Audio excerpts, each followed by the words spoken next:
Buti nakakuha niya yung message ko na magbablock tayo lahat. Pag unang kinakausap niya, medyo na-starstruck pa ako eh. Totoo ba to? Nasa harap ba talaga namin?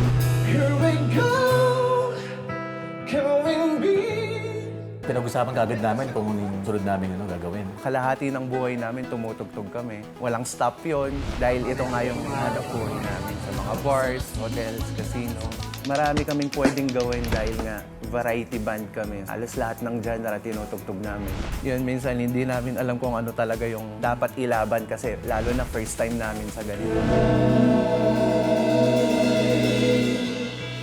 Okay, it wasn't mind-blowing, pero pwede natin din sa areglo yan.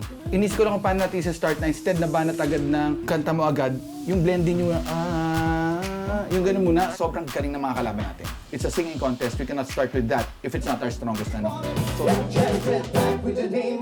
yun!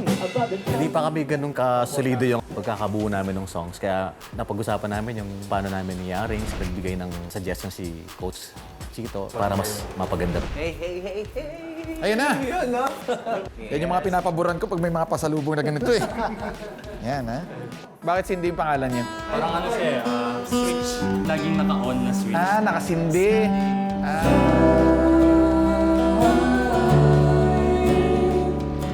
Nung nakuha nyo na yung timpla natin, kumbaga sa tenga, it sounded better. Sabi ko, yun yung hinahanap ko. Again, we are not the strongest vocally, okay? When it comes to technicals. Pero I'm hoping magawa natin yung charm na nahanap ko. Nakikita din namin yung mga kasama namin. Parang napapalaban kami. Mas pagbigyan pa namin. Kasi sabi ko, the appeal of them is, para silang barkada. Yung tunog barkada eh.